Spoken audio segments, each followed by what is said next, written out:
الحمدللہ رب العالمین والصلاة والسلام علی سید المرسلین اما بعد فاعوذ باللہ من الشیطان الرجیم بسم اللہ الرحمن الرحیم. پڑھیے الصلاة والسلام علیک یا رسول اللہ وعلی آلک واصحابک یا حبیب اللہ. الصلاة والسلام علیک یا نبی اللہ وعلی آلک واصحابک یا نور اللہ. درود پاک پڑھنے کے بے شمار فضائل و برکات ہیں.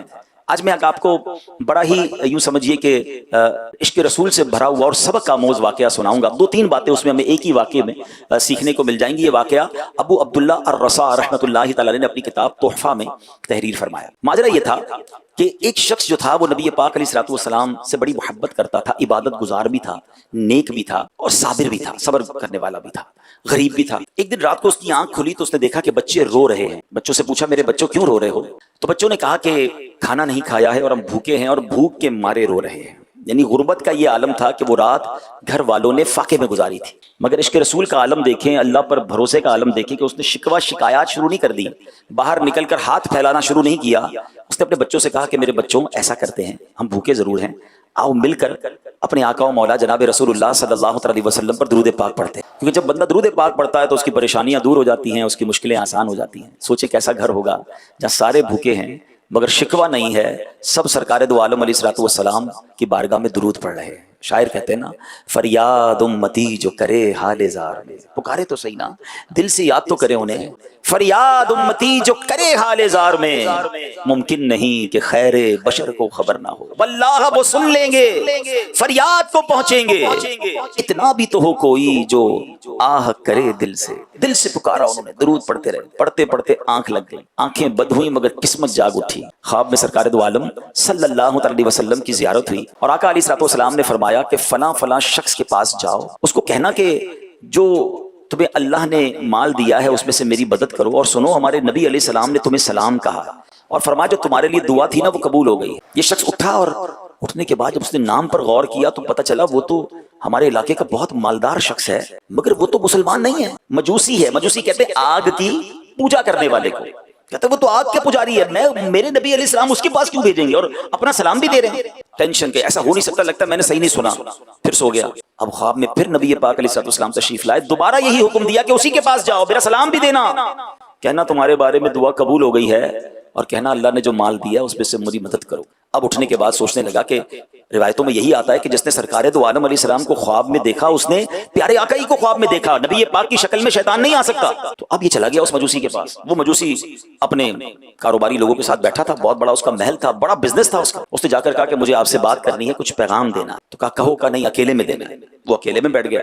کہا میں مسلمان ہوں اور ہمارے آقا ہمارے نبی آخری نبی صلی اللہ علیہ وسلم نے آپ کو سلام دیا ہے اور فرمایا ہے کہ تمہارے بارے میں جو دعا ہے وہ قبول ہو گئی ہے اور میں غریب ہوں، پریشان ہوں. نبی پاک نے یہ بھی فرمایا کہ آپ میری مدد کریں گے. مجوسی کہتا ہے تم مجھے جانتے ہو، میں تو مسلمان نہیں ہوں، میں تو تمہارے نبی کو اپنا نبی بھی نہیں مانتا ہوں، میرے بارے میں ایسا کیسے ہو سکتا ہے، میرے بارے میں کیسے ایسے سلام آ سکتا ہے؟ تو وہ کہتا ہے میں نے خواب میں یہی دیکھا اور میرے آقا علیہ الصلوۃ والسلام نے تمہارے بارے میں ہی فرمایا.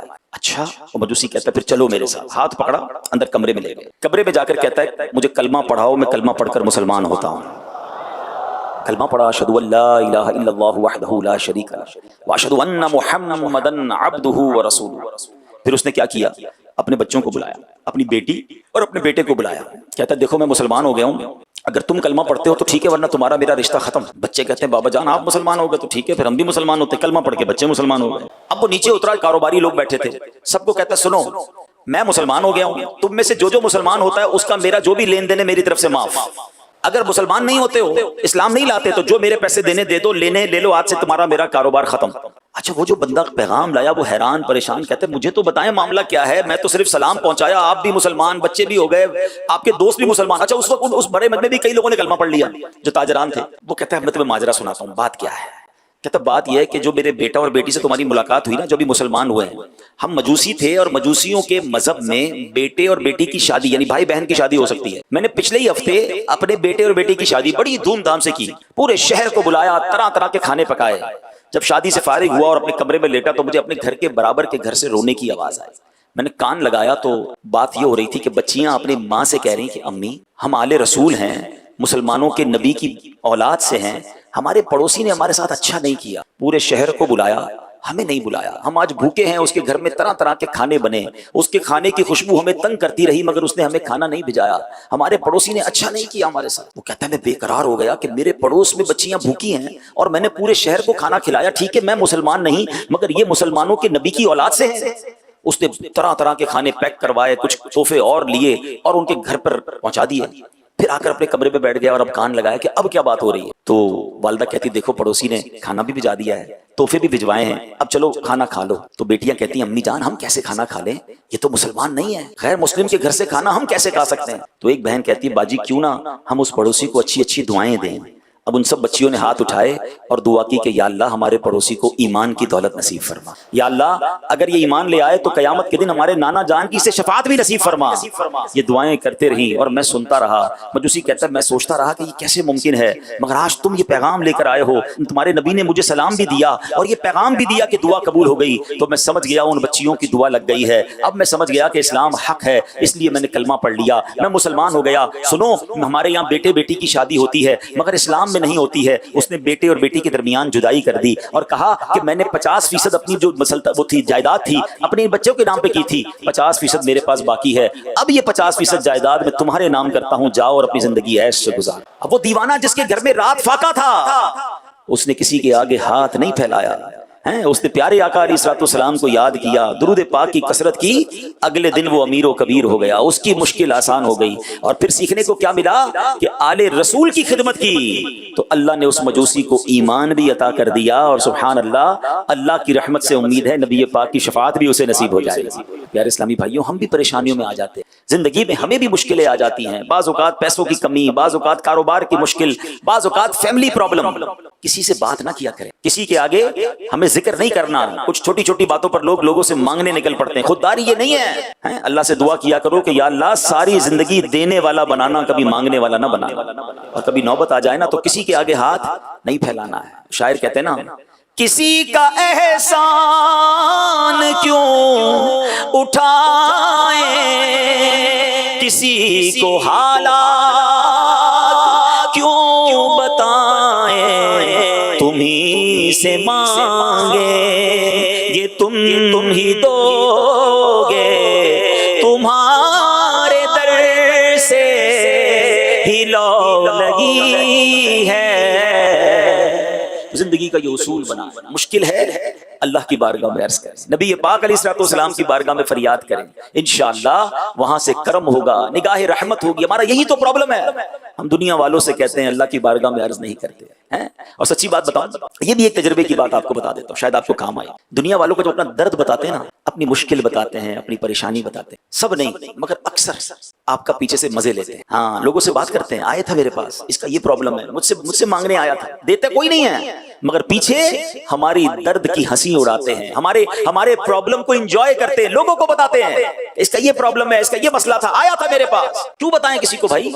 کیا خوبصورت شعر ہے نا نعت کا، دنیا والے تو درد دیتے ہیں، دنیا والے تو زخم دیتے ہیں، زخمی دل کی دوا مدینہ ہے، درد دل کی دوا مدینہ ہے۔ ہمیں اپنے آقا سے وہ ہے نا، کرم کرنے کے لیے ہے، مجھے کیا ضرورت ہے کسی اور سے بات کرنے کی؟ تو کاش ہمیں یہ بات سمجھ آ جائے، دکھوں نے تم کو جو گھیرا ہو تو درود پڑھو، جو حاضری کی تمنا ہو تو درود پڑھو۔ تو ہمیں ایسا ذمہ دار، اگر ہم ذمہ دار ہیں تو ہمیں تو مزید خودداری آنی چاہیے، اپنے پرابلم دوسروں سے ڈسکس نہیں کرنے، اپنے مسائل امداد مانگنے۔ ہم کسی کے آگے اس طرح کیوں بات کریں کہ میرا یہ پرابلم ہے؟ اگر واقعی آپ نے دعوت اسلامی کا کام کرنا ہے تو آپ کے اندر زبردست خودداری ہونی چاہیے۔ ہاں انشاءاللہ، کیونکہ امیر اہل سنت کا ایک کمال کا جملہ ہے، دینے والے جو ہے نا نارملی وہ واہ کر کے نہیں آہ کر کے دیتے، کوئی مدد کر بھی دینا اس کے بعد اس نے سبھی کو جتانا ہے۔ تو ایک مبلغ کو بڑا مضبوط رہنا ہے، خودداری اختیار کرنی ہے، انشاءاللہ اس سے آپ کی عزتوں میں اضافہ ہوگا۔ ہم نے دیکھا، اپنی آنکھوں سے میں نے تو دیکھا ہے کہ امیر اہل سنت کی بارگاہ میں لاکھوں لاکھ کیش چیک کی صورت میں، لاکھوں کیش کی صورت میں، چیک کی صورت میں لوگ لے کر آئے کہ حضور آپ کے لیے ہے. آپ نے فرمایا مجھے نہیں چاہیے، دعوت اسلامی کو دینا ہے تو دے دو، مجھے تمہارا 1 روپیہ بھی نہیں چاہیے. آج کیوں دنیا ان کی دیوانی ہے؟ بڑے بڑے گن گاتے ہیں ان کے ستھرے کردار کے، کچھ تو ہے نا. تو خودداری آپ کی عزتوں میں اضافہ کرتی. تو کاش یہ بات سمجھ آ جائے. آپ درود پاک کی کثرت کریں، دعا کی کثرت کریں، آپ کے بگڑے کام آپ کی آنکھوں کے سامنے بنیں گے، ایسے بنیں گے کہ آپ حیران ہو جائیں گے. لیکن پہلے وہ یقین، وہ اعتقاد اپنے اندر لائیے. اور دوسرا اس واقعے سے سیکھنے کو جو ملا کہ اہل بیت آل رسول کی خدمت. الحمدللہ قربان جائیے قبلہ شیخ طریقت بانی دعوت اسلامی امیر اہل سنت کی تعلیمات پر آپ نے بار بار مدنی مذاکروں میں یہ بات فرمائی کہ آل رسول کی خدمت کریں، جن کے نانا جان کا صدقہ کھاتے ہیں ان کی خدمت کریں. بلکہ آپ نے تو سبحان اللہ پچھلے دنوں ایک بڑی کمال کی بات فرمائی کہ اپنی کمائی کا کچھ حصہ مختص کر دیں. 1%، 2% جتنا کر سکتے ہیں، اللہ زیادہ دے زیادہ کر دیں، اور وہ آل رسول کی خدمت پہ خرچ کریں، سید صاحبان کی خدمت پر خرچ کریں. پھر دیکھیں نبی پاک علیہ الصلوۃ والسلام کا کیسا فیضان نصیب ہوتا ہے. بلکہ مجھے یاد ہے، میرا خیال اس بات کو اب 6-8 مہینے ہو گئے، ایک بدری مذاکرے میں تو ایک کمال کیفیت میں تھے امیر اہل سنت. میں نے اپنی زندگی میں کم ایسی کیفیت میں امیر اہل سنت کو دیکھا. اس طرح کے الفاظ نارملی آپ ادا نہیں فرماتے، مگر آپ نے کیا فرمایا کہ جو آل رسول کی کسی بھی سید، غریب سید کی ماہانہ 12,000 روپے، جو مجھے یاد ہے الفاظ، 1 سال تک 12,000 ہر مہینے کسی سید صاحب کی خدمت کرے، اور اپنے والدین کے لیے کہا کہ میرے والدین کو بھی اس کا ایصال کر دے، اگر قیامت کے دن مجھے کوئی مرتبہ ملا تو میں اس کو اپنے ساتھ جنت ملے. یہ امیر اہل سنت کے الفاظ تھے. اور مجھے اچھی طرح یاد ہے کہ اس دن کے بعد سے کئی اسلامی بھائیوں نے ملک اور بیرون ملک میں سید خاندانوں کی خدمت شروع کر دی کہ اللہ اس دعا کا صدقہ عطا فرما دے. ویسے ہی نبی پاک کی طرف سے برکت ملے گی کہ آقا علیہ السلام کی آل کی غریب سید زادوں کی خدمت. تو اے میرے پیارے اسلامی بھائیوں، دعوت اسلامی ہمیں سید صاحبان اہل بیت سے محبت کا درس دیتی ہے. کمال کی تحریک ہے، صحابہ کی محبت کے جام بھی پلاتی ہے، اہل بیت اور آل رسول سے محبت کا درس بھی دیتی ہے. سبحان اللہ. اور یہ جو سید صاحبان ہوتے ہیں اس کا ادب کیوں نہ کریں. بریلی کے تاجدار کیا کہتے ہیں؟ تیری نسل پاک میں ہے بچہ بچہ نور کا، تیری نسل پاک میں ہے بچہ بچہ نور کا، تو ہے عین نور تیرا سب گھرانہ. تو انشاءاللہ سید صاحبان کی بھی خدمت کریں گے انشاءاللہ. آئیے مل کر محبت سے درود پاک پڑھ لیں. صلو علی الحبیب صلی اللہ تعالی علی محمد صلی اللہ علیہ وسلم. میرے پیارے اسلامی بھائیوں، آئیے چلتے ہیں اسلام کے اولین دور کی طرف. جب سرکار دو عالم صلی اللہ تعالی علیہ وسلم نے اعلان نبوت فرمایا، پہلا جو دور تھا وہ 3 برس کا دور تھا. بڑی رازداری کے ساتھ، بڑے پوشیدہ انداز میں نبی پاک اسلام کی دعوت دیتے رہے. عورتوں میں سب سے پہلے حضرت خدیجہ رضی اللہ تعالیٰ عنہا ایمان لاتی ہے. حضرت ابوبکر صدیق رضی اللہ تعالیٰ عنہ مردوں میں سب سے پہلے ایمان لاتے ہیں. لڑکوں میں، نوجوانوں میں سب سے پہلے مولا علی شیر خدا کرم اللہ تعالیٰ وجہ الکریم ایمان لاتے ہیں. غلاموں میں سب سے پہلے زید بن حارثہ رضی اللہ تعالیٰ عنہ ایمان لاتے ہیں. پھر سیدنا ابوبکر صدیق رضی اللہ تعالیٰ عنہ کی دعوت و تبلیغ سے سیدنا عثمان غنی، حضرت زبیر بن العوام، حضرت عبد الرحمن بن عوف، حضرت سعد بن ابی وقاص، حضرت طلحہ بن عبید اللہ رضی اللہ تعالیٰ عنہ بھی جلد ہی ایمان لے آتے ہیں. واضح رہے کہ جو سب سے پہلے ایمان لائے نا، ان کو سابقین الاولین، سابقین اولین کے لقب سے سرفراز فرمایا گیا. ان کی فہرستوں پر جب نظر دوڑائیں تو پتہ چلتا ہے جو سب سے پہلے اسلام لائے نا وہ پہلے ہی نیک طبع تھے، اچھی سیرت والے تھے. کفار مکہ کے شرک و بت پرستی اور مشرکانہ جو رسوم تھی، جاہلیت کی جو رسوم تھی، وہ اس سے متنفر اور بیزار تھے. چنانچہ نبی برحق کے دامن میں دین حق کی تجلی دیکھتے ہی یہ نیک بخت لوگ پروانوں کی طرح شمع نبوت پر نثار ہونے لگے اور مشرف اسلام ہو گئے. اب دوسرا دور آیا. جب 3 برس گزر گئے، ایک جماعت تیار ہو گئی. اس کے بعد اللہ تعالیٰ نے نبی پاک علیہ السلام سے پر سورہ شعراء کی آیت وَأَنذِرْ عَشِيرَتَكَ الْأَقْرَبِينَ نازل فرمائی، اور خدا بند تعالیٰ کا حکم ہوا کہ اے محبوب اب اپنے قریبی خاندان والوں کو اللہ سے ڈرائیے. تو نبی پاک علیہ السلام نے کوہ صفا کی چوٹی پر چڑھ کر قریش کے لوگوں سے فرمایا تھا. جب سب قریش جمع ہو گئے تو آپ نے فرمایا، اے میری قوم، اگر میں تم سے کہوں کہ اس پہاڑ کے پیچھے ایک لشکر چھپا ہوا ہے جو تم پر حملہ کرنے والا ہے، تو کیا تم لوگ میری بات کا یقین کر لو گے؟ سب نے یک زبان ہو کر کہا کہ ہاں ہاں، آپ علیہ الصلوۃ والسلام کی ہر بات کا یقین کریں گے، کیونکہ ہم نے آپ کو ہمیشہ سچا اور امین پایا ہے. اب یہاں تک میں رکتا ہوں، آپ سے بات کرنا چاہتا ہوں. نبی پاک نے 40 سال مکے کے لوگوں میں زندگی گزاری. 3 سال اعلان نبوت کے بعد، یعنی 43 ایئرز انہوں نے پیارے آقا کو دیکھا تھا. ایمان والے نہیں تھے، مگر نبی پاک کے بارے میں کیا کہا کہ ہم نے آپ کو سچا اور امین پایا ہے، صادق اور امین پایا ہے. نبی پاک نے کردار ایسا پیش کیا کہ لوگ آپ کو سچا اور امین مانتے تھے. میں ہم سب ایک دوسرے کے بارے میں غور کریں، اپنے بارے میں غور کریں. مجھے مدری چینل کے ناظرین سے بھی میرا یہ سوال ہے، میرے آقا کی سچائی اور امانت کا غیر مسلم بھی اقرار کریں، میں بھی تو ان کا امتی ہوں، میری سچائی اور امانت داری کا کیا مسلمان اقرار کرتے ہیں؟ ابھی غیر مسلموں کو چھوڑ دیں، میرے خاندان والے اقرار کرتے ہیں، میرے پڑوسی اقرار کرتے ہیں، مجھ سے کاروبار کرنے والے اقرار کرتے ہیں۔ غور کریں کتنا فرق ہے۔ کہلاتے ہم ان کے امتی ہیں، مگر آج مسلمان کا حال یہ ہو گیا کہ کام کرتے ہوئے ڈر لگتا ہے، یار پتہ نہیں پیسے دوں کہ نہ دوں، سچ بول رہا ہے یا جھوٹ بول رہا ہے، یہ جو وعدہ کر رہا ہے یہ پورا کرے گا کہ نہیں۔ اپنے بارے میں غور کریں کہ اگر میرے بارے میں کوئی یہ سوچتا ہے مجھ سے کاروبار کرنے کے لیے، یا مجھ سے میرا وعدہ مان نہیں رہا، مجھ سے ڈر رہا ہے، اس کو مجھ پر یقین نہیں آ رہا ہے، پھر میں کیسا امتی ہوں؟ اللہ اکبر۔ میرے آقا کی امانت داری کا عالم یہ تھا، آپ کو یاد ہوگا کہ نبی پاک علیہ الصلوۃ والسلام نے جب مکے سے مدینے ہجرت فرمائی تھی تو اس وقت مولا علی شیر خدا کرم اللہ تعالی وجہ الکریم کو اپنے بستر پر سلا کر کیا فرمایا تھا کہ اے علی، صبح کو مکے والوں کی امانتیں واپس دے کر تم بھی مدینے آ جانا۔ طویل واقعہ ہے، مگر یہاں جو ایک مدنی پھول سیکھنے کو ملا کہ اس وقت بھی جان لینے آئے تھے نبی پاک کی، مگر امانتیں بھی پیارے آقا کے پاس ہی رکھوا رہے ہیں۔ سمجھ رہے بات کو کہ جو ایمان نہیں لا رہے مگر ان کو یہ پتا تھا کہ یہ امانت دار ہے۔ اللہ اکبر۔ میں کیسا ہوں؟ اور پھر اگر میں دعوت اسلامی کا ذمہ دار بھی ہوں، میں ایک مذہبی حلیے والا بھی ہوں، میرے چہرے پہ داڑھی بھی ہے، میرے سر پر امامہ بھی ہے، میرے ساتھ کوئی تنظیمی ذمہ داری کا ٹیگ بھی ہے، پھر میری امانت داری کا عالم کیا ہونا چاہیے؟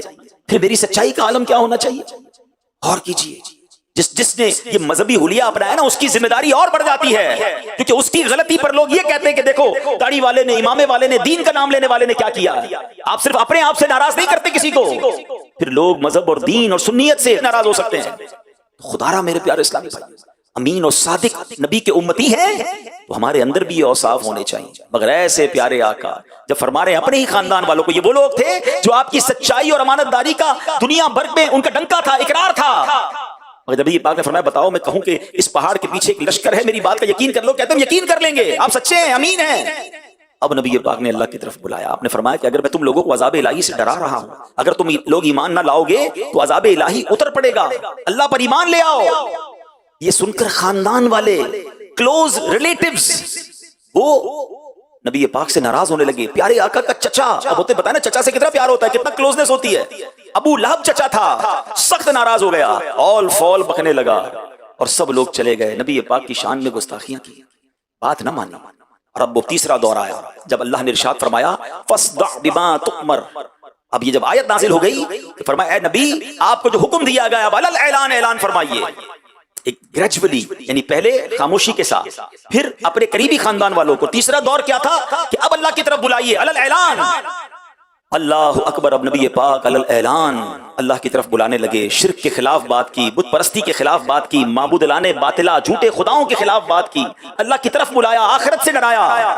اب تو اپنے پرائے ہو گئے، اب تو اپنے دشمن ہو گئے، ایسی اب نبی پاک اور ان کے ساتھیوں پر، کیونکہ چند ہی ساتھی تھے، جس طرح ظلم و ستم کی آندھیاں آئیں، یقین کریں آج بھی پڑھیں، 1450 سال کم و بیش ہو گئے، آج بھی رونگٹے کھڑے ہو جاتے ہیں، عقل حیران ہو جاتی کہ وہ جذبہ کیسا تھا نبی پاک علیہ السلام اور آپ کے صحابہ کا، ہر ظلم و ستم سہتے گئے۔ ذرا چند باتیں سنیں تو صحیح، آج چھوٹی چھوٹی باتوں پر ہمارے اسلام پہ کہتے ہیں میں درس نہیں دوں گا، میں بیان نہیں کروں گا، میں اب ذمہ داری نہیں سنبھالوں گا، میں اب جناب اجتماع میں نہیں آؤں گا، میں اب قافلے میں سفر نہیں کروں گا، مجھے پیار نہیں ملا، مجھے عزت نہیں ملی، مجھے ذمہ داری نہیں ملی، مجھے بیان نہیں دیا، ارے مجھ سے پہلے اس کو نگران بنا دیا، میں اتنا پرانا تھا۔ ہم ان چھوٹی چھوٹی باتوں پر ہم دین کا کام چھوڑ دیتے ہیں۔ ذرا سوچئے تو صحیح کیسی ظلم و ستم کی آندھیاں تھیں اور کیا زبردست جذبہ تھا۔ سنیے گا نبی پاک علیہ السلام کو کن کن الفاظ سے پکارا گیا، یقیناً اگر یہ بیان نہ کرنا ہو تو یہ الفاظ کوئی زبان پر لانا پسند نہیں کرتا۔ اللہ کے حبیب علیہ السلام کو کاہن، ساحر، شاعر، مجنون یہ سب ہونے کا کوچاؤ بازار میں زوردار پروپیگنڈا کیا جانے لگا۔ آپ کے پیچھے شریر لڑکوں کا غول لگا دیا گیا جو راستوں میں نبی پاک پر تھپتیاں کستے، گالیاں دیتے اور کہتے یہ دیوانہ ہے، شور مچا مچا کر پتھر پھینکتے تھے، نبی پاک کے راستے میں کانٹے بچھاتے، کبھی آپ علیہ السلام کے جسم مبارک پر نجاست ڈال دیتے، کبھی سرکار دو عالم علیہ السلام کو دھکا دے دیتے، کبھی سرکار دو عالم علیہ السلام کی مقدس اور نازک گردن میں چادر کا پھندا ڈال کر گلا گھونٹنے کی کوشش کرتے۔ روایت یہ ہے پیارے آقا علیہ السلام قرآن پاک کی جب تلاوت فرماتے، آج ہم قرآن کی تلاوت کریں ہمیں کون روکتا ہے، مگر نبی پاک جب قرآن کی تلاوت فرماتے تو یہ کفار قرآن کو لانے والے جبرائیل کو اور قرآن کو نازل فرمانے والے اللہ عز و جل کو اور نبی پاک علیہ السلام کو گالیاں دیتے تھے، گلی کوچوں میں پہرا بٹھا دیتے، نبی پاک کسی سے بات نہ کر سکیں، تلاوت کی آواز کسی تک نہ پہنچے۔ جیسے ہی پیارے آقا تلاوت فرماتے، بیان فرماتے، لڑکوں کا غول ہوتا، تالیاں بجاتے، سیٹیاں بجاتے، اتنا شور مچاتے تھے کہ پیارے آقا کی قرآن کی آواز کسی کو سنائی نہ دیتی۔ نبی پاک کسی جگہ پر جا کر پبلک میں جا کر بیان فرماتے اور ایمان کی دعوت دیتے تو پیارے آقا کا چچا ابو لہب پیچھے آتا اور چلا چلا کر کہتا اے لوگوں میرا یہ بھتیجا جھوٹا ہے، یہ دیوانہ ہو گیا ہے، اس کی تم بات نہ سنو۔ اللہ اکبر، ذرا سوچئے تو صحیح کس قدر دل آزاری ہوتی ہوگی، قلب مصطفیٰ صلی اللہ تعالی علیہ وسلم کتنا غمگین ہوتا ہوگا۔ اسی طرح ایک مرتبہ نبی پاک علیہ السلام حرم کعبہ میں نماز پڑھ رہے تھے، عین حالت نماز میں ابو جہل نے کہا کوئی ہے جو آلے فلاں کے ذبح کیے ہوئے اونٹ کی اوجڑی لا کر سجدے کی حالت میں ان کے کندھوں پر رکھ دے۔ نبی پاک نماز پڑھ رہے اور ابو جہل یہ کہہ رہا ہے۔ یہ سن کر عقبہ بن ابی معیط بدبخت اٹھا، اس اوجڑی کو لا کر نبی پاک کے دوش مبارک پر رکھ دیا۔ اب میرے آقا سجدے میں ہیں اور پیارے آقا کے کاندھے پر اوجڑی رکھ دی گئی ہے۔ اللہ اکبر، ذرا سوچئے اب یہ ظالم آس پاس کھڑے ہو کر ٹھٹھا مار کر ہنستے رہے، مارے ہنسی کے ایک دوسرے پر گرتے رہے۔ بی بی فاطمہ خاتون جنت رضی اللہ تعالیٰ عنہ کہیں دور تھیں، آپ کو خبر ملی، آپ کی عمر بھی چھوٹی تھی، آپ دوڑتی ہوئی آئیں، سب کو دور اٹھایا، پیارے آقا علیہ السلام کے مبارک کاندھے سے نبی پاک جب سے سجدے میں ہیں آپ نے سجدے سے سر نہیں اٹھایا ہے۔ بی بی فاطمہ آ کر آپ نے اوجڑی اٹھائی، نبی پاک کے مبارک دوش سے پیارے آقا نے نماز کمپلیٹ کی۔ اب نبی پاک کے قلب اقدس کو اتنا غم پہنچا، اتنی تکلیف پہنچی کہ نبی پاک نے 3 مرتبہ یہ دعا مانگی، اللہم علیک بقریش، یعنی اے اللہ تو قریش کو اپنی گرفت میں لے لے۔ پھر ابو جہل، عتبہ بن ربیعہ، شیبہ بن ربیعہ، ولید بن عتبہ، امیہ بن خلف، امارہ بن ولید کا نام لے کر دعا مانگی کہ الہی تو ان لوگوں کو اپنی گرفت میں لے لے۔ حضرت عبداللہ بن مسعود رضی اللہ عنہ فرماتے ہیں کہ خدا کی قسم میں نے ان سب کافروں کو جنگ بدر کے دن دیکھا کہ ان کی لاشیں زمین پر پڑی ہوئی ہیں، پھر ان سب کفار کی لاشوں کو نہایت ذلت کے ساتھ گھسیٹ کر بدر کے گھڑے میں ڈال دیا گیا، اور نبی پاک علیہ السلام نے فرمایا کہ ان گھڑے والوں پر خدا کی لعنت ہے۔ اللہ اکبر، ذرا سوچئے تو صحیح یہ کیسا دور تھا۔ اللہ کی طرف بلاتے تھے، نماز پڑھنا چاہتے تھے، سجدہ کرنا چاہتے تھے، اذان دینا چاہتے تھے، لوگوں کو قرآن سنانا چاہتے تھے، مگر کوئی سننے کے لیے تیار نہیں تھا، انہیں تکلیفیں دی جاتی تھیں۔ شاعر نے اس زمانے کے حالات کو اپنے اشعار میں کیسے قلم بند کیا، وہ لکھتے ہیں پیمبر دعوت اسلام دینے کو نکلتا تھا، پیمبر دعوت اسلام دینے کو نکلتا تھا، نوید راہ تو آرام دینے کو نکلتا تھا۔ نکلتے تھے قریش اس راہ میں کانٹے بچھانے کو، وجود پاک پر 100 طرح کے ظلم ڈھانے کو۔ خدا کی بات سن کر مضحکے میں ٹال دیتے تھے، نبی کے جسم اطہر پر نجاست ڈال دیتے تھے۔ تمسخر کرتا تھا کوئی پتھر اٹھاتا تھا، کوئی توحید پر ہنستا تھا، کوئی منہ چڑھاتا تھا۔ قریشی مرد اٹھ کر راہ میں آوازیں کستے تھے، یہ ناپاکی کے چھرے 4 جانب سے برستے تھے۔ کلام حق کو سن کر کوئی کہتا تھا شاعر ہے، کوئی کہتا تھا کاہن ہے، کوئی کہتا تھا ساحر ہے، مگر وہ منبع علم و حیا خاموش رہتا تھا، مگر وہ منبع علم و حیا خاموش رہتا تھا، دعائے خیر کرتا تھا، جفا و ظلم سہتا تھا۔ اے میرے پیارے اسلامی بھائیوں، آپ نے دیکھا کہ ہمارے پیارے آقا مکی مدنی مصطفیٰ صلی اللہ تعالی علیہ وسلم نے اسلام کی خاطر کیسی تکلیفیں اٹھائیں، کیسی سختیاں جھیلی۔ کاش ہمیں یہ بات سمجھ آ جائے کہ مشکلیں آئیں تو دین کا کام چھوڑنا نہیں ہوتا ہے، بلکہ مزید ہمت کے ساتھ آگے بڑھنا ہوتا ہے۔ یہ ایک ہی واقعہ نہیں ہے، شاب ابی طالب میں کیا ہوا تھا۔ اب جب 7واں سال ہو گیا، کفار قریش نے جب دیکھا کہ تعداد بڑھتی جا رہی ہے، حضرت حمزہ بھی ایمان لے آئے، حضرت عمر بھی ایمان لے آئے، یہ تو آگے بڑھتے جا رہے ہیں، پلان کیا کہ اب کسی طرح علی الاعلان جناب رسول اللہ صلی اللہ علیہ وسلم کو شہید کر دیا جائے۔ اب جب یہ خبر پہنچی نبی پاک کے چچا ابو طالب کو، تو انہوں نے بنی ہاشم اور بنی مطلب کو جمع کر کے کہا کہ ہمیں حضرت محمد صلی اللہ علیہ وسلم کے تحفظ کی خاطر اپنے شعب یعنی ایک گھاٹی پہاڑوں کے درمیان ایک جگہ ہوتی ہے، وہاں لیے چلتے ہیں۔ جب کفار کو پتا چلا کہ ایسا کیا ہے 2 قبیلے والوں نے، بنی ہاشم نے اور بنی مطلب نے، کہ محمد صلی اللہ علیہ وسلم کو گویا پناہ بھی دے دی، تحفظ بھی دے دیا، تو اب انہوں نے کیا کیا کہ انہوں نے بھی ایک ایگریمنٹ لکھا کہ کوئی شخص ان سے کوئی تعلق نہیں رکھے گا، کوئی ان سے رشتہ ناتا نہیں ہوگا، کوئی چیز فروخت نہیں کی جائے گی۔ ایک معاہدہ لکھا اور کعبہ مشرفہ کے دروازے پر لٹکا دیا گیا کہ جب یہ بھوکے رہیں گے، ان کے پاس اناج نہیں پہنچے گا، تو آخر کار یہ اللہ کے نبی صلی اللہ علیہ وسلم کی حفاظت چھوڑ دیں گے اور پھر معاذ اللہ انہیں قتل کر دیں گے۔ اللہ اکبر، میرے پیارے اسلامی بھائیوں، یہ سوشل بائیکاٹ ہو گیا، یعنی اب کوئی بھی وہاں سامان نہیں بیچ سکتا تھا، وہ ایک پہاڑ کے درے میں گھاٹی میں قید ہو کر رہ گئے۔ کیسے حالات تھے سنو، شاعر کہتے ہیں بڑی سختی سے کرتے تھے قریش اس گھر کی نگرانی، بڑی سختی سے کرتے تھے قریش اس گھر کی نگرانی، نہ آنے دیتے تھے غلہ ادھر تا حد امکانی۔ کوئی غلے کا سوداگر اگر باہر سے آ جاتا تو رستے ہی میں جا کر ابو لہب کم بخت بہکاتا۔ پہاڑوں کا درہ ایک قلعہ محصور تھا گویا، خدا والوں کو فاقوں مارنا منظور تھا گویا۔ رسول اللہ لیکن مطمئن تھے اور صابر تھے، رسول اللہ لیکن مطمئن تھے اور صابر تھے، خدا جس حال میں رکھے اسی حالت پہ شاکر تھے۔ مگر میرے پیارے اسلامی بھائیوں، آپ کو پتا ہے اس درے میں، اس شام میں رہنے والے بچوں کا حال کیا تھا، لوگوں کا حال کیا تھا؟ کیونکہ کھانا پینا بند ہو گیا، سوشل بائیکاٹ تھا، کوئی اناج لے کر بھی نہیں جا سکتا تھا۔ بڑا کفار کہہ کے مارتے، کتنے دن بھوکے رہیں گے، کتنے دن برداشت کریں گے؟ خواتین کا دودھ خشک ہو گیا، کئی روز بھوکے رہنے سے لوگ بیتاب ہو گئے، اب درختوں کے پتے ابال کر کھانے لگے۔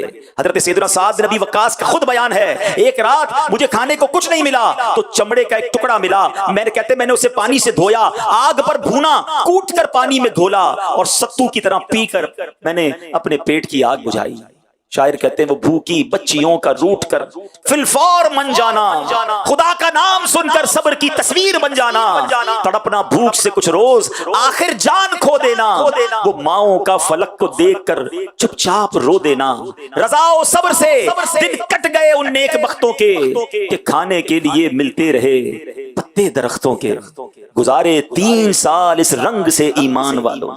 یہ 2-4 مہینے کا پرابلم نہیں تھا، 3 سال اس شعب ابی طالب میں، اس گھاٹی میں سرکار دو عالم علیہ السلام اور صحابہ اور ان کے چاہنے والوں نے بھوک و پیاس سے گزارے 3 سال اس رنگ سے ایمان والوں نے، دکھا دی شان استقلال اپنی آن والوں نے۔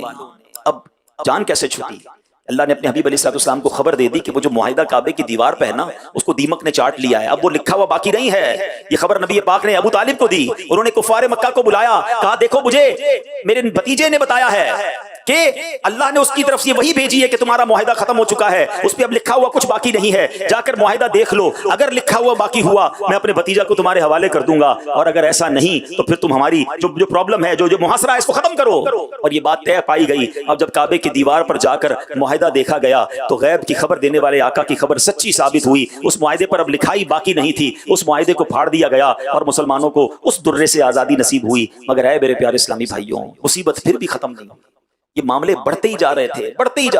تھوڑے عرصے بعد نبی پاک نے پلان کیا کہ طائف کے سرداروں کے پاس جایا جائے، مکے سے نکل کر ایک اور شہر میں، جس کو آج ہماری زبان میں ہم کہتے ہیں قافلہ، ایک قافلہ لے کر جایا جائے، وہاں جا کر اسلام کی دعوت دی جائے، نیکی کی دعوت دی جائے۔ مکے والے تو بہت مار رہے ہیں، بڑی تکلیف دے رہے ہیں، شاید طائف والے بات سن لیں۔ نبی پاک نے جا کر جب طائف والوں کو اللہ کی بات پہنچائی، ایمان کی دعوت پیش کی، اللہ اکبر، ان کفار بداتوار نے نبی پاک علیہ الصلوۃ والسلام سے اس قدر گستاخانہ جملے کہے کہ ہم اپنی زبان پر بھی نہیں لا سکتے۔ نبی پاک علیہ الصلوۃ والسلام اسلام کی دعوت پیش کرتے، وہ لوگ طرح طرح کی دل آزاریوں پر اتر آئے، اوباش بچوں کو پیچھے لگا دیا، نبی پاک پر پتھروں کی بارش ہونے لگی، اس قدر پتھر برسائے کہ میرے آقا علیہ الصلوۃ والسلام کا جسم خون سے تر بتر ہو گیا، اتنا خون بہا کہ نبی پاک کے نالین اقدس خون سے بھر گئے۔ سنیے طائف کے میدان کے بارے میں شاعر کیا لکھتا ہے، وہ لکھتا ہے بڑے امبو در امبو پتھر لے کے دیوانے، لگے می پتھروں کا رحمت عالم پہ برسانے، وہ ابر لطف جس کے سائے کو گلشن ترستے تھے، یہاں طائف میں اس کے جسم پر پتھر برستے تھے، وہ بازو جو غریبوں کو سہارا دیتے رہتے تھے، پیا پہ آنے والے پتھروں کی چوٹ سہتے تھے، وہ سینہ جس کے اندر نور حق مستور رہتا تھا، وہی اب شک ہوا جاتا تھا، اس سے خون بہتا تھا، جگہ دیتے تھے جن کو حاملان عرش آنکھوں پر، وہ نالین مبارک ہائے خون سے بھر گئی اکثر، حضور اس جور سے جب چور ہو کر بیٹھ جاتے تھے، شکی آتے تھے بازو تھام کر اوپر اٹھاتے تھے۔ آپ کو پتا ہے حضرت جبریل علیہ السلام ملک الجبال یعنی پہاڑوں کے فرشتے کو لے کر نبی پاک کی بارگاہ میں حاضر ہوئے، ملک الجبال نے آپ علیہ السلام سے عرض کیا حضور آپ فرمائیں تو دونوں پہاڑوں کو الٹ کر، دونوں پہاڑوں کو ان کفار پر الٹ کر انہیں تہس نہس کر دوں گا۔ نبی پاک علیہ السلام نے فرمایا میں اللہ پاک کی ذات سے پر امید ہوں، یہ لوگ ایمان نہیں لاتے تو ان کی اولاد میں ایسے لوگ پیدا ہوں گے جو اللہ عز و جل کی عبادت کریں گے۔ آپ تو رحمت للعالمین ہے نا، اگر یہ لوگ آج اسلام پر ایمان نہیں لاتے، خدائے پاک کے دامان وحدت میں نہیں آتے، مگر نسلیں ضرور ان کی اسے پہچان جائیں گی، در توحید پر ایک روز آ کر سر جھکائیں۔ اے میرے پیارے اسلامی بھائی، کون کون سی داستان سناؤں؟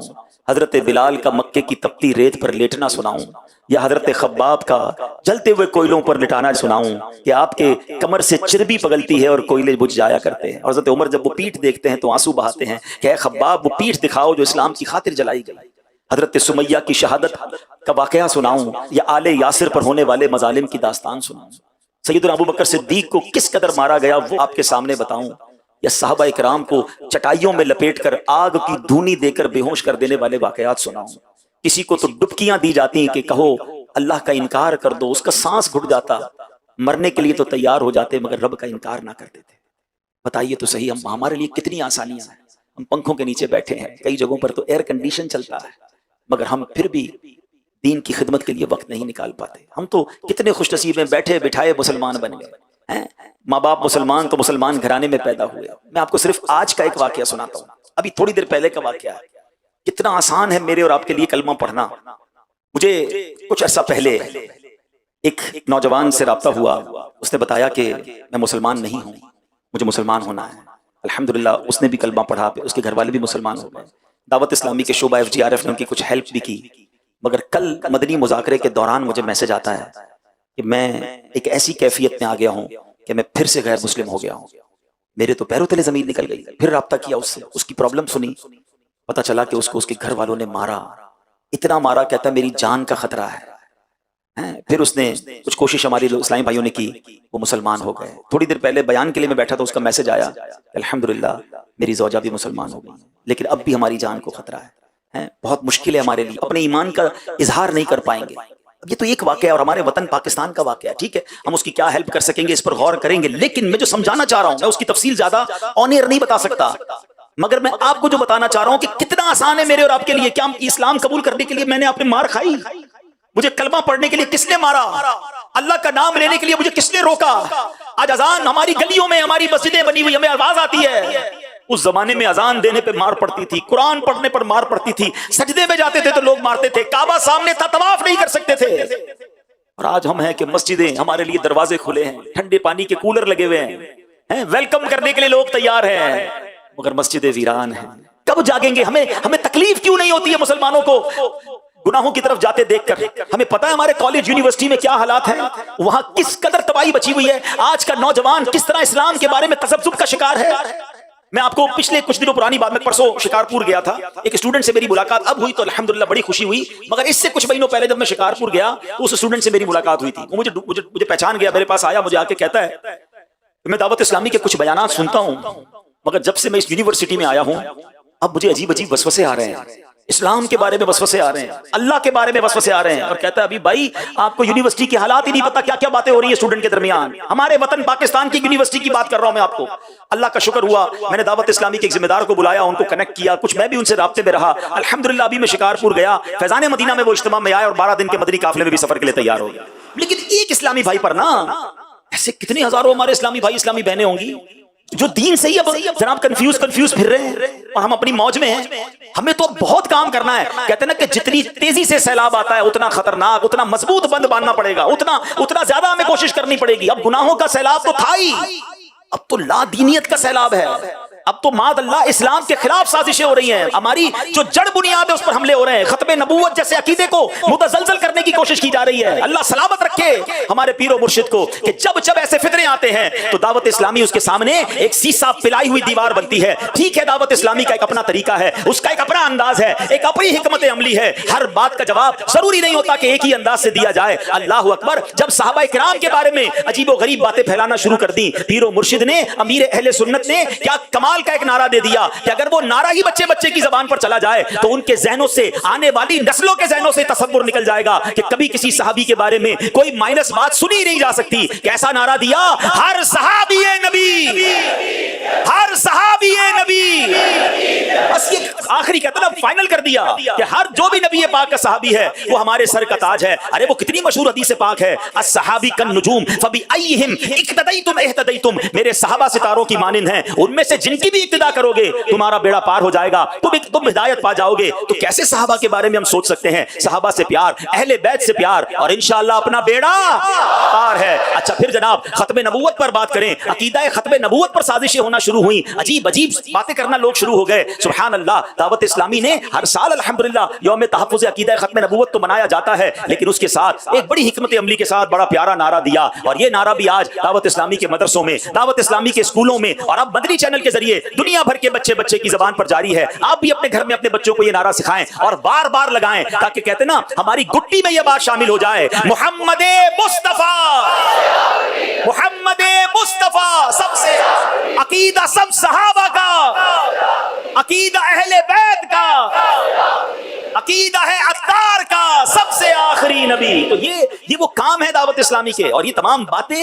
ہمیں برانگیختہ کریں, ہمیں اور جوش دلائیں کہ اگر یہ لا دینی قوتیں, اگر یہ نبی پاک اور صحابہ کے خلاف بات کرنے والے اپنا کام کر رہے ہیں, یہ غیر مسلم کرنے والی قوتیں ہمارے وطن میں بھی کام کر رہی ہیں, تو پھر ہمارا جوش ایمانی بھی بڑھنا چاہیے, ہمیں بھی آگے بڑھنا چاہیے, ہمیں بھی اپنے اوقات وقار میں یہ وقت لانا چاہیے کہ ہم دعوت اسلامی کا بھرپور کام کریں. آئیے اب آپ کو کچھ دعوت اسلامی میں پاکستان سے نکال کر بیرون ملک لیے چلتا ہوں. اللہ اکبر, جب پاکستان میں اتنے چیلنجز ہیں, جب پاکستان میں اس قدر برائیاں ہیں جس کے خلاف ہم سب نے مل کر کام کرنا ہے, تو ذرا سوچیں کہ بیرون ملک میں کیا حال ہوگا, ہمارے مسلمان بھائی بہنوں بچوں کا, آنے والی نسلوں کا کیا حال ہوگا. سبحان اللہ, دعوت اسلامی کی بیرون ملک کی صرف میں ایک جھلک آپ کو بتاتا ہوں. آپ کو اندازہ ہے پاکستان میں کسی اچھے مہنگے علاقے میں ایک مسجد اگر آپ بنانے جائیں, ایک مدرسۃ المدینہ یا جامعۃ المدینہ بنانے جائیں, تو وہ کروڑ روپے کی عمارت آتی ہے, کروڑ روپے کا خرچ ہو جاتا ہے. اب ذرا سوچیں بیرون ملک میں جہاں ڈالرز, جہاں پاؤنڈز, جہاں یورو چلتے ہوں, جہاں ساؤتھ افریقن رینڈ چلتے ہوں, اور یا ہانگ کانگ ڈالر چلتے ہوں, وہاں ایک عمارت بنانا, ایک مرکز بنانا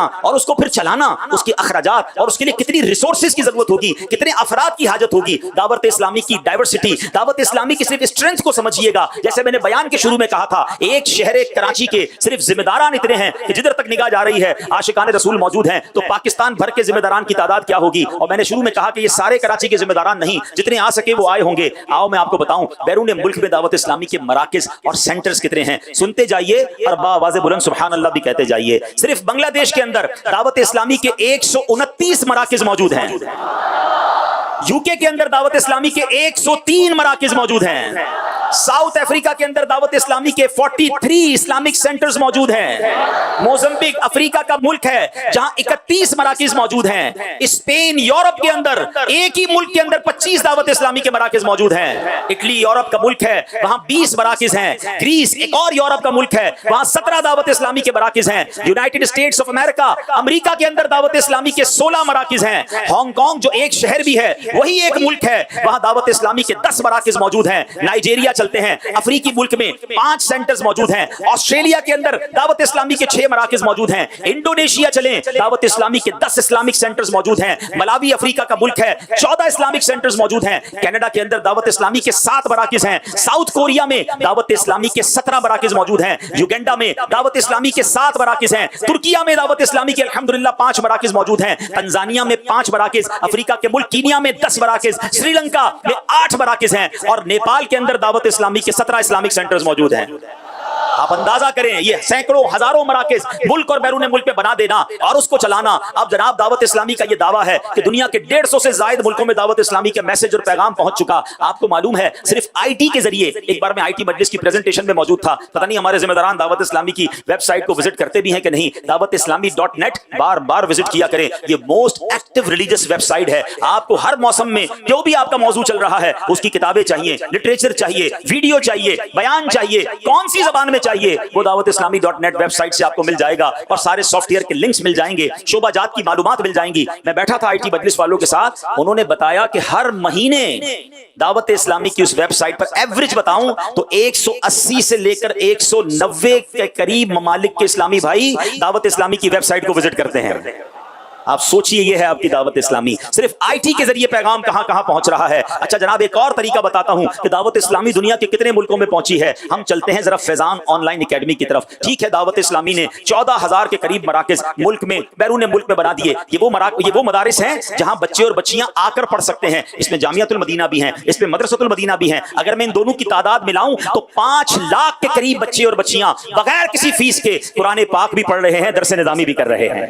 یہ دنیا میں آپ کو کوئی اور مثال نہیں ملے گی۔ 5 لاکھ بچوں کا کہنا آسان ہے، ان کا نظام بنانا، عمارتیں بنانا، ٹیچر رکھنا، الیکٹرک کے بل دینا، ان کو کھانا کھلانا، ہزاروں بچوں کو اکوموڈیشن دینا۔ ہم 5 بچے گھر میں ہوں، اپنے گھر کا الیکٹرک بل، اپنے گھر کا راشن اور اپنے گھر کا خرچہ بار بار کیلکولیٹ کرتے ہیں۔ جس کے 14,000 گھر ہوں اور وہ بھی 5 بچوں والے گھر نہ ہوں، سینکڑوں بچوں والے گھر ہوں اور 5 لاکھ بچے ہوں، بتاؤ اس فیملی کے اخراجات اور اس کو سسٹم چلانے میں کیسے دماغوں کی ضرورت ہوگی اور وہ رن کیسے ہو رہا ہوگا۔ اس کے باوجود بھی ہمیں لگا یہ منزل نہیں ہے، 14,000 کے بعد بھی ابھی منزل بہت دور ہے۔ تو اب انٹرنیٹ سے فائدہ اٹھایا گیا کہ وہ لوگ جو دنیا کے کونے کونے میں ہیں، مدرسہ ان کے قریب نہیں ہے، مسجد ان کے قریب نہیں ہے، پڑھانے والا قریب نہیں ہے، دعوت اسلامی کا یہ خاصہ ہے۔ یہ جملہ یاد رکھیے گا، ہماری اس دنیا نے 2019 میں سیکھا تھا کہ ورک فرام ہوم کیا ہے۔ جب کووڈ وائرس آیا تھا نا، تو ورک فرام ہوم کا فینومینا لوگوں کے سامنے آیا کہ جناب آفس پہ نہیں آ سکتے تو انٹرنیٹ پر بیٹھ کر، کمپیوٹر پر بیٹھ کر اب گھر سے کام کرتے ہیں۔ ٹھیک ہے، کئی ملکوں میں اس سے پہلے موجود تھا، میں اسپیشلی پاکستان کی بات کر رہا ہوں،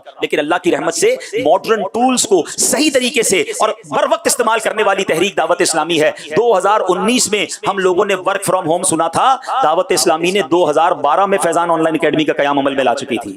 2012 سے یہ مدرسہ جاری ہے اور کیسا بڑا ہے، کہاں تک پہنچا ہے، سنیے آپ کا ایمان تازہ ہو جائے گا۔ فیضان آن لائن اکیڈمی کی جو برانچز ہیں، اللہ کی رحمت سے وہ 50 کے قریب اس کی برانچز بن چکی ہیں۔ 95 کے قریب ملکوں میں، ہم جو کہتے ہیں نا کہ جناب 150 سے زائد ملکوں میں، ارے 95 ملکوں میں تو ہم آن لائن ویسے ہی پڑھا رہے ہیں، ہمارے اسٹوڈنٹس وہاں موجود ہیں۔ 95 ملکوں میں آن لائن درجے جاری ہیں اور الحمدللہ 24,715 کے قریب اسٹوڈنٹ آن لائن اس پہ علم دین حاصل کر رہے ہیں۔ پہلے قرآن کے درجے شروع کیے، ناظرہ قرآن پڑھایا، ڈیمانڈ آئی کہ ناظرہ تو پڑھ لیا ہم نے، اب ہمیں حفظ قرآن کرنا ہے، حفظ قرآن کی کلاس شروع کر دی۔ پھر پیغام آیا جناب آپ درس نظامی کے بڑے فضائل سنے ہیں، ہمیں درس نظامی کرنا ہے، درس نظامی آن لائن شروع کر دیا، عربی لینگویج کورس شروع کر دیا، فرض علوم کورس شروع کر دیا۔ ارے اتنے کورس کہ 40 کے قریب کورسز الحمدللہ فیضان آن لائن اکیڈمی نے شروع کیے اور دنیا بھر کے لوگ ایک بہت نامنل فیس دے کر اس سے فیضیاب ہو رہے ہیں۔ تو اے میرے پیارے اسلامی بھائیوں، سب سے پہلے ایک پیغام لے کر جانا ہے، آج کے تربیتی اجتماع سے حوصلے پست نہیں ہونے دینے۔ رکاوٹیں آئیں گی، ستانے والے آئیں گے، آپ کو آپ کے خلاف باتیں کرنے والے آئیں گے۔ ارے مخالفت تو نبی پاک علیہ الصلوۃ والسلام کی بھی ہوئی، صحابہ کی بھی ہوئی۔ اگر آپ دین کا کام کریں گے، آپ جناب عقیدہ ختم نبوت پر بات کریں گے، آپ صحابہ کرام کی عزت پر بات کریں گے، آپ غیر مسلموں کو اسلام لانے کی بات کریں گے۔ ارے دعوت اسلامی 20,000 سے زیادہ غیر مسلموں کو مسلمان کر چکی ہے اور یہ فیضان جاری ہے، تو کیسے یہ قوتیں آپ کے خلاف بات نہیں کریں گی؟ مخالفت ہونی ہے، سوشل میڈیا پر بھی ہونی ہے، لوگ بھی بات کریں گے، مگر آپ کو پتا ہونا چاہیے کہ میری منزل کیا ہے، میرا مقصد کیا ہے۔ آئیے مل کر اپنا مدنی مقصد دہرائیے۔ ہمارا مدنی مقصد کیا ہے؟ مجھے اپنی اور ساری دنیا کے لوگوں کی اصلاح کی کوشش کرنی ہے انشاءاللہ عز و جل۔ تو اپنے مدنی مرکز سے جڑے رہیں، اپنے مقصد سے جڑے رہیں اور بڑے دل کے ساتھ چھوٹی چھوٹی باتوں کو خاطر میں نہ لائیں اور آگے بڑھیں۔ رب کریم سے دعا ہے اللہ کریم ہم سب کو دعوت اسلامی کے مدنی ماحول پر استقامت عطا فرمائے، اپنے شہر میں بھی، اپنے ملک میں بھی، بلکہ دنیا بھر میں جا کر دین بدین کی خدمت کرنے کی توفیق عطا فرمائے۔ آمین بجاہ النبی الامین صلی اللہ تعالی علیہ وسلم۔ صلو علی الحبیب۔